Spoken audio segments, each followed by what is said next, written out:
Hello students, आज हम लोग चर्चा करेंगे modern classification of living organism यानी जीवधारियों के आधुनिक वर्गीकरण के संबंध में। अब तक वैज्ञानिकों को लगभग 20 लाख जीव जातियों के संबंध में जानकारी प्राप्त हो चुकी है और हमारे वैज्ञानिक निरंतर अथक प्रयासों द्वारा प्रतिवर्ष लगभग 10,000 जीव जातियों की खोज कर लेते हैं। परंतु जीवाश्म जो प्राप्त हुए हैं चट्टानों से, उनके आधार पर यह वैज्ञानिकों का अनुमान है कि प्रकृति में जीवों की संख्या लगभग 3 करोड़ है, यानी जीव जगत बहुत ही विशाल है। इसलिए मनुष्य के जीवन में इतने अधिक जीवों का एक साथ अध्ययन असंभव सा है। इसलिए आवश्यकता हुई कि जीवों को उनकी समानताओं एवं विषमताओं के आधार पर छोटे बड़े समूहों में विभक्त कर दिया जाए और यही क्रिया वर्गीकरण कहलाती है। तो वर्गीकरण के संबंध में बहुत से सिस्टम दिए गए। उसमें जो आधुनिक सिस्टम दिया गया वह 5 किंगडम सिस्टम दिया गया। लेकिन जीवों के वर्गीकरण का सूत्रपात तो सर्वप्रथम कैरोलस लिनियस नामक वैज्ञानिक ने किया था और उस समय केवल 2 ही प्रकार के जीवों के संबंध में जानकारी थी, जिसके आधार पर कैरोलस लिनियस ने पूरे जीव जगत को पूरे जीव समुदाय को 2 जगतों में उन्होंने विभाजित किया था। ऐसे जीव जिनमें कि उनकी कोशिका में कोशिका भित्ति पाई जाती है और वह हर एक कलर के होते हैं क्लोरोफिल की उपस्थिति के कारण, जिनमें प्रकाश संश्लेषण की क्षमता होती है, अर्थात वह ऑटोट्रॉप्स होते हैं। उनको लिनियस ने किंगडम प्लांटी में रखा। परंतु ऐसे जीव जिनमें संवेदनशीलता होती है और उसमें लोकोमोटरी ऑर्गन्स पाए जाते हैं, कोशिका के चारों तरफ कोशिका भित्ति नहीं होती है और वह हेट्रोट्रॉप्स होते हैं, ऐसे जीवों के लिए उन्होंने एक किंगडम एनिमलिया बनाया। अर्थात कैरोलस लिनियस नामक वैज्ञानिक ने सर्वप्रथम जीवों को 2 जगतों में विभाजित किया गया और यह 2 किंगडम सिस्टम ऑफ क्लासिफिकेशन कहलाया, जिसमें कि प्रथम जगत प्लांटी और दूसरा जो जगत किंगडम है वह एनिमलिया कहलाया। परंतु बाद में कुछ ऐसे जीवों के बारे में जानकारी हुई जो यह बहुकोशीय एनिमलिया में जीव रखे गए थे, तो कुछ सूक्ष्म जीवों के बारे में जानकारी हुई जिनकी संरचना इन बहुकोशीय जीवों से काफ़ी भिन्न थी। इसलिए सन 1860 ईस्वी में अर्नेस्ट हैकेल नामक वैज्ञानिक ने एक कोशिकीय जीवों के लिए एक अलग संघ एक अलग जगत बनाने का विचार रखा और उन्होंने प्रोटोक्टिस्टा नाम से एक अलग जगत बनाने का विचार रखा। इस तरह से अर्नेस्ट हैकेल नामक वैज्ञानिक ने पूरे जीव समुदाय को 3 जगतों में विभाजित किया। प्रथम प्रोटोक्टिस्टा जगत, दूसरा प्लांटी और तीसरा एनिमलिया। इस तरह से 3 kingdom of classification Ernest Haeckel नामक वैज्ञानिक ने 1860 ईस्वी में दिया। इसके बाद जब यह देखा गया कि जो यह प्रोटोक्टिस्टा जगत अर्नेस्ट हैकेल ने जिसकी स्थापना किया था, उसमें भी जो जीव हैं वह भी 2 तरह के हैं। एक ऐसे हैं जो प्रोकैरियोटिक कहलाते हैं, उनमें इंसिपिएंट न्यूक्लियस पाया जाता है, और कुछ ऐसे सेल ऑर्गेनेल्स हैं जो नहीं पाए जाते हैं, जैसे एंडोप्लाज्मिक रेटिकुलम होता है, गाल्जी कॉम्प्लेक्स है, माइटोकॉन्ड्रिया है, ये नहीं पाए जाते हैं। तो कोपलैंड नामक वैज्ञानिक ने यह विचार रखा कि ऐसे जीवों के लिए एक अलग जगत की स्थापना होनी चाहिए और एक ऐसे जो एक कोशिकीय जीव थे जो यूकैरियोटिक होते थे और उसमें सभी सेल ऑर्गेनेल्स पाए जाते हैं और कंप्लीट विकसित उसमें केंद्रक पाया जाता है। उसके लिए एक अलग संघ की स्थापना की गई जिसको प्रोटिस्टा नाम दिया गया। यानी प्रोटोक्टिस्टा को 2 जगतों में विभाजित कर दिया गया। एक जगत कहलाया मोनरा, जिसमें एक कोश की प्रोकैरियोटिक जीव रखे गए, और दूसरा ऐसा जिसमें एक कोश की यूकैरियोटिक जीव रखे गए। इस तरह से कोपलैंड नामक वैज्ञानिक ने जो जीवों के वर्गीकरण का एक सिस्टम दिया, वह 4 किंगडम सिस्टम ऑफ क्लासिफिकेशन कहलाया, जिसमें प्रथम किंगडम मोनरा, दूसरा प्रोटिस्टा, तीसरा प्लांटी और चौथा एनिमलिया कहलाया। इसके बाद देखा गया कि कुछ ऐसे भी पौधे हैं जिसमें क्लोरोफिल नहीं पाया जाता, अर्थात वह ऑटोट्रॉफ्स नहीं होते हैं, लेकिन उनको किंगडम प्लांटी में रख दिया गया था। तो यह विचार बनाया गया कि उनके लिए एक अलग जगत की स्थापना होनी चाहिए। ऐसे जो प्लांट्स थे वह उनके लिए एक अलग जगत की स्थापना की गई, फंजाई। यानी फंजाई एक ऐसा किंगडम है जो जिसमें सेल वॉल तो पाई जाती है, लेकिन काइटिन की बनी हुई सेल वॉल पाई जाती है, और उसमें क्लोरोफिल की अनुपस्थिति के कारण यह ऑटोट्रॉफ्स नहीं होते हैं। या तो यह सैप्रोफाइट्स हो सकते हैं या पैरासाइट्स होते हैं।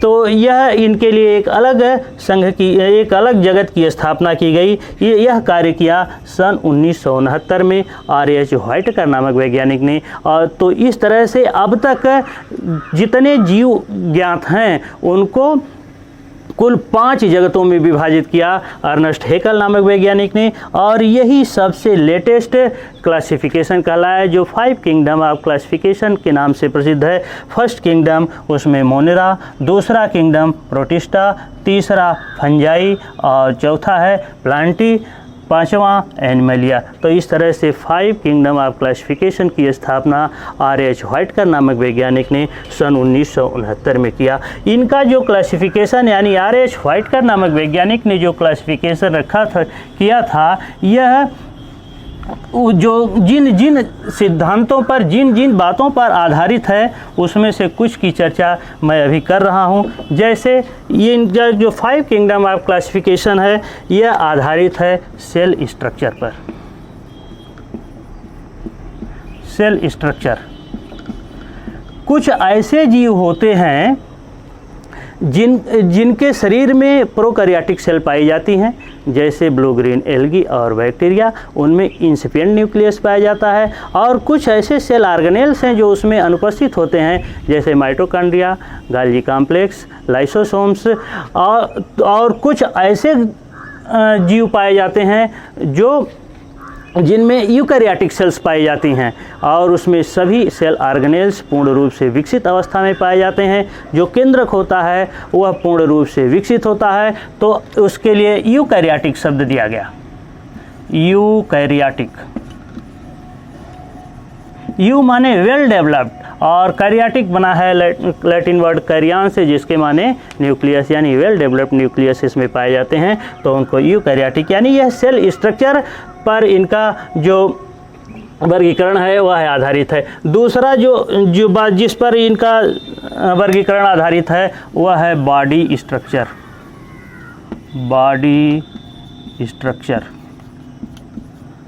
कुछ ऐसे जीव होते हैं जो एक कोशिकीय होते हैं, यूकैरियोटिक हो सकते हैं अथवा प्रोकैरियोटिक हो सकते हैं, लेकिन बहुत सारे ऐसे जीवों के बारे में भी जानकारी है जो बहुकोशिकीय होते हैं। और जो बहुकोशिकीय जीव यानी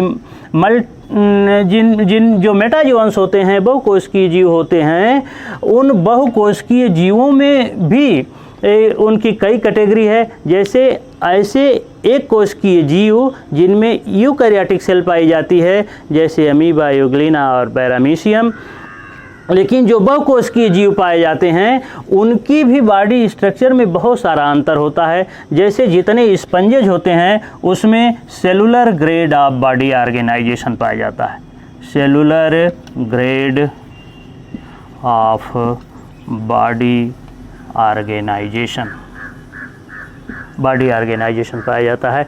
परंतु जो सिलेंट्रेटा के जंतु होते हैं, जिसको नाइडेरिया संघ भी कहा जाता है, इसमें जो जंतु पाए जाते हैं उसमें tissue grade of body organisation पाया जाता है। Tissue grade of body organisation.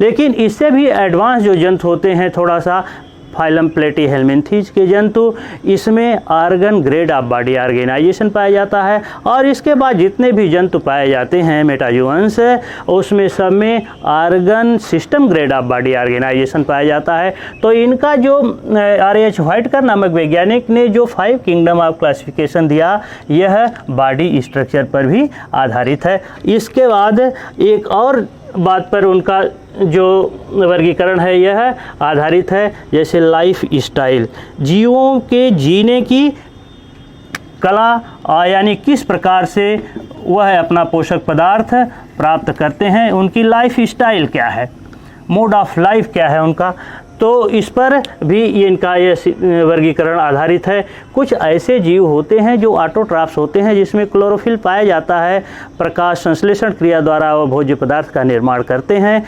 ऐसे जीव उत्पादक कहलाते हैं। प्रकाश संश्लेषण क्रिया में यह भोज्य पदार्थ का निर्माण करते हैं। परंतु बहुत सारे ऐसे जीवों के बारे में जानकारी है जो भोजन का उत्पादन नहीं करते, केवल उसका कंजम्पशन करते हैं, केवल उसका उपयोग करते हैं, उनको उपभोक्ता कहा जाता है अथवा कंज्यूमर्स कहा जाता है। तो जितने भी हरे पौधे होते हैं, जितने हरे पौधे होते हैं वह सभी उत्पादक की श्रेणी में आते हैं, और जितने भी क्लोरोफिल रहित पौधे होते हैं वे सभी उपभोक्ता की श्रेणी में आते हैं। और अगला जो इन्होंने जो बात कही थी जिस पर इनका वर्गीकरण आधारित है वह है फाइलोजेनेटिक रिलेशनशिप। फाइलोजेनेटिक रिलेशनशिप, तो यह R.H. व्हाइटकर नामक वैज्ञानिक ने जो 5 किंगडम ऑफ क्लासिफिकेशन दिया, इनका classification cell structure, body structure, lifestyle और फाइलोजेनेटिक रिलेशनशिप पर आधारित है। जो 5 किंगडम ऑफ क्लासिफिकेशन इन्होंने दिया था, उसमें जो फर्स्ट किंगडम इन्होंने बनाया वह किंगडम मोनेरा बनाया। किंगडम मोनेरा में ऐसे जीव रखे गए जो प्रोकैरियोटिक होते हैं, प्रोकैरियोटिक, और यूनिसेलुलर होते हैं। प्रोकैरियोटिक और यूनिसेलुलर जीवों के लिए उन्होंने किंगडम मोनेरा बनाया, जैसे bacteria and blue green algae. Kingdom Monera में बैक्टीरिया और ब्लू ग्रीन एल्गी रखे जाते हैं। इसके बाद दूसरा जो किंगडम है वह प्रोटिस्टा। किंगडम प्रोटिस्टा में यूनिसेलुलर और